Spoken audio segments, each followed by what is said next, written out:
Cette vidéo entre dans le thème complexe.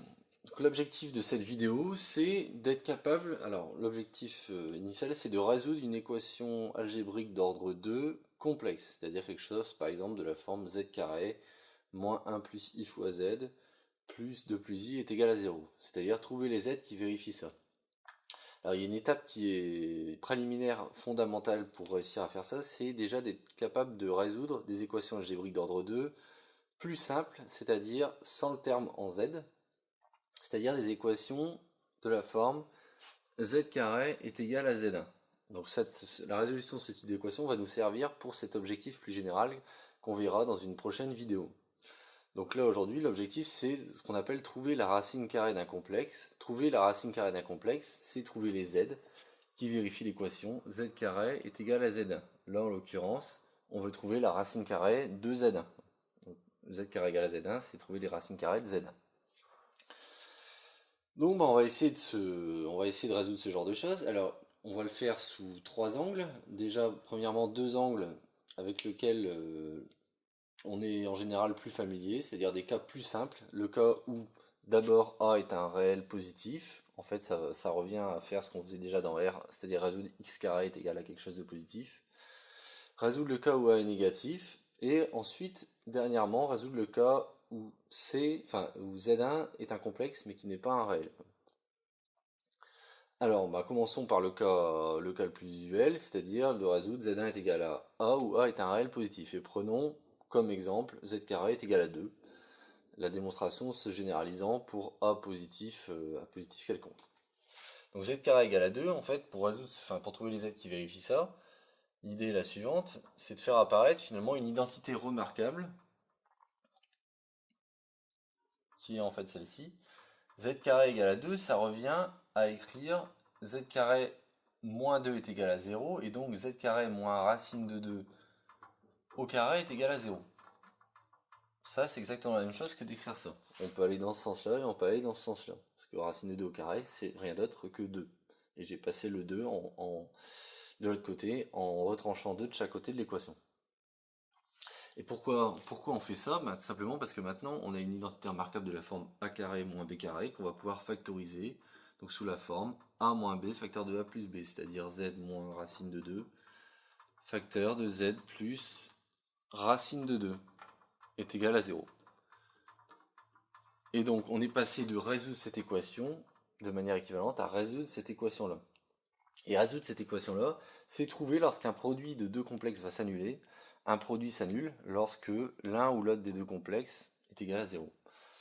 Et donc on aura deux solutions, c'est-à-dire z est égal à moins racine de 2, ce qui annulerait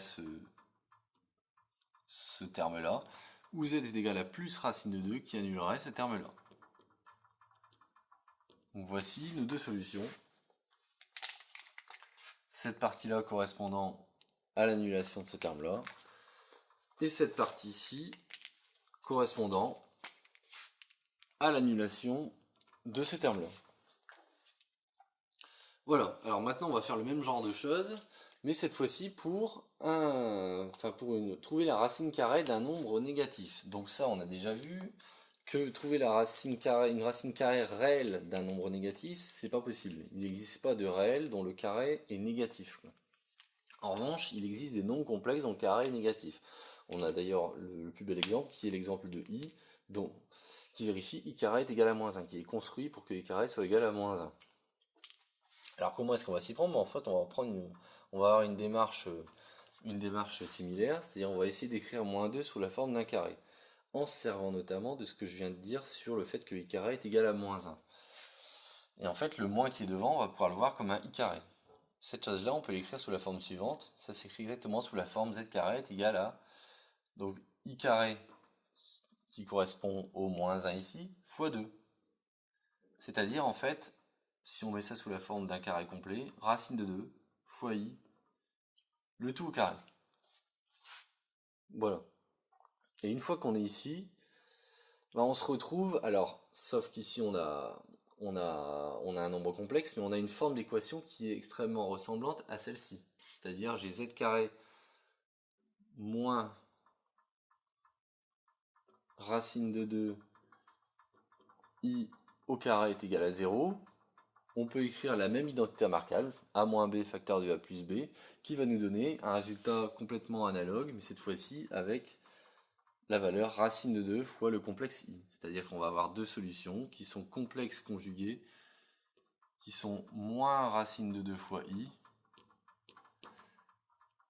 et plus racine de 2 fois i. Voici nos deux solutions, dans le cas où on a z carré est égal à moins 1, un nombre négatif. Alors lorsque a égale à 0, ben, on se retrouve avec la seule solution z est égal à 0. Alors maintenant, que faire lorsque on a cette fois-ci quelque chose qu'on ne peut pas mettre sous un carré de manière évidente. Ici, le moins 1, on peut le mettre sous la forme d'un carré, donc on pouvait se ramener facilement à cette identité remarquable. Comment faire lorsqu'on a quelque chose de ce type-là? La solution consiste à revenir à l'expression même de ce que c'est qu'un nombre complexe. On va chercher z sous la forme algébrique d'un nombre complexe, c'est-à-dire que z, on va le chercher sous la forme a plus ib, où a est un réel et b est un réel. A est appelé partie réelle de z, b est appelé partie imaginaire de z.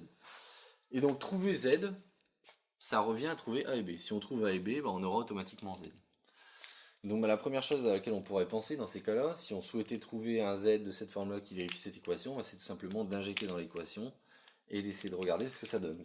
Donc c'est ce qu'on va faire, on va injecter l'expression de z à l'intérieur de cette équation et regarder ce que ça donne. Donc z carré égale à 3 plus 4i.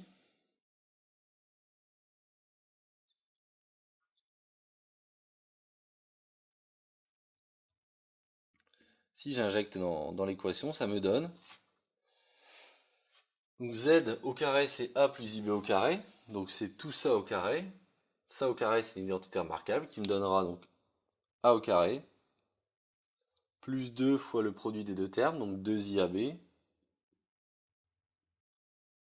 plus ce terme-là au carré, c'est-à-dire ib, le tout au carré. Tout ceci doit être égal, ça c'est z carré, donc ça, cette partie-là correspond exactement à ce terme-là, et donc tout ceci est censé être égal à 3 plus 4i. Voilà, on est censé avoir 3 plus 4i. Donc, qu'est-ce qu'on peut déduire de ça? Tout simplement que ici, alors on peut déjà réécrire ce complexe sous une forme plus agréable, c'est-à-dire que le ib carré ici, je vais pouvoir l'écrire sous une forme ne dépendant plus de i. C'est-à-dire que je vais avoir a carré pour le premier terme, le terme ib au carré c'est i carré fois b carré, donc moins b carré. Ce qu'on a utilisé ici pour dire ça, c'est que i carré est égal à moins 1, pour se débarrasser du i carré qui est ici. Et le 2iab, il est toujours là, et on a tout ça qui est censé être égal à 3 plus 4i.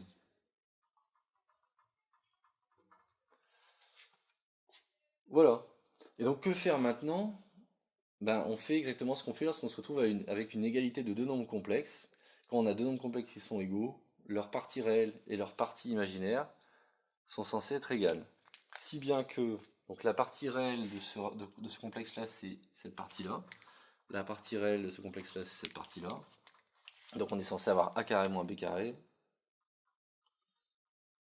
qui est égal à 3. De même, la partie imaginaire du nombre complexe de gauche, qui vaut 2 fois AB, est censée être égale à la partie imaginaire du nombre complexe de droite, qui est 4. Si bien qu'on est censé avoir 2AB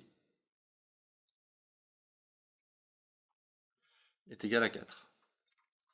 Voilà. Donc arrivé ici, on pourrait résoudre ça en faisant des opérations en exprimant A en fonction de B, en réinjectant dans l'équation, mais on obtiendrait des calculs qui sont relativement fastidieux. Il y a une petite astuce qui nous permet justement de résoudre ce type de choses beaucoup plus facilement, qui revient en fait à considérer le module de cette équation-là. On va voir tout de suite quel est l'intérêt de ça. Parce que là, ici, on aurait du B en fonction de 1 sur A, et réinjecter là-dedans donnerait des calculs un peu compliqués. Alors écrivons le module de cette équation et regardons ce que ça donne, quoi. Si on écrit le module de z carré, le module de z carré, c'est le module de a plus ib au carré. Bon, je réécris tel quel. Le module de a plus ib au carré doit être égal au module de 3 plus 4i. Bon. Voilà ce qu'on est censé avoir. Maintenant, le module, alors, premièrement, le module de 3 plus 4i, c'est le module d'un nombre complexe, c'est la racine de la partie réelle au carré plus la partie imaginaire au carré, c'est-à-dire racine de 9,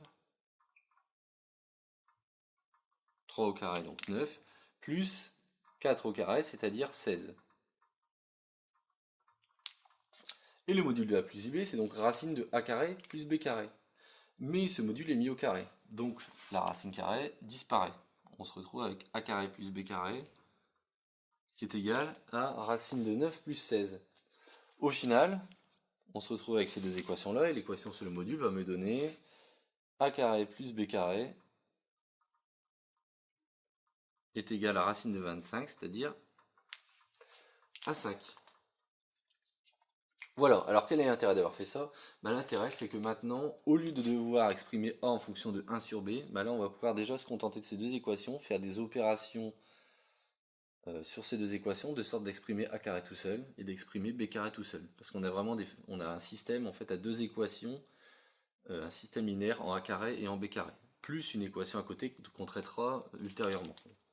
Donc ce qu'on va commencer à faire là, c'est regarder ces deux équations ensemble, tout en gardant à l'esprit qu'il y a cette équation-là qui doit être vérifiée. Et on va résoudre ces deux équations-là. Donc une façon d'exprimer a carré sans b carré revient en fait à ajouter ces deux équations. Parce que si on ajoute les deux équations, j'aurai b carré moins b carré, ce qui vaut 0. Donc voilà ce qu'on va faire. Je somme ces deux équations, j'obtiens donc 2 a carré plus a carré, donc 2 a carré, qui est censé être égal, enfin plus b carré moins b carré 0, qui est censé être égal à 5 plus 3, c'est-à-dire 8. Bon. Pour obtenir b carré tout seul, au lieu d'additionner, on va soustraire, parce que si je soustrais, j'ai a carré moins a carré qui est égal à 0, b carré moins b carré, ça fait 2b carré. Là j'insiste, b carré moins b carré, donc c'est pour ça que j'ai plus b carré, donc 2b carré. Et 5 moins 3, ça va me donner 2. Et on n'oublie pas qu'il y a toujours l'autre équation, qu'on peut d'ailleurs simplifier par 2, qui nous donne que AB est censé être égal à 4 sur 2, c'est-à-dire 2. Bon voilà, qu'est-ce que ça nous donne tout ça? Ça nous donne finalement que, en divisant par 2 toutes ces équations, je vais avoir a carré qui est censé être égal à 4, je vais avoir b carré qui est censé être égal à 1, et je vais avoir AB qui est censé être égal à 2. Et donc on se retrouve, quand on résout ça, on se retrouve en fait dans le cas qui est ici. On veut résoudre a carré égale 4, c'est-à-dire trouver les a tels que a carré est égal à 4. C'est-à-dire faire exactement ce qu'on a fait ici. Donc en appliquant cette façon de faire, vous pouvez vous rendre compte que du coup ça vous donne a est égal à moins racine de 4 ou plus racine de 4. Donc a est égal à plus ou moins 2.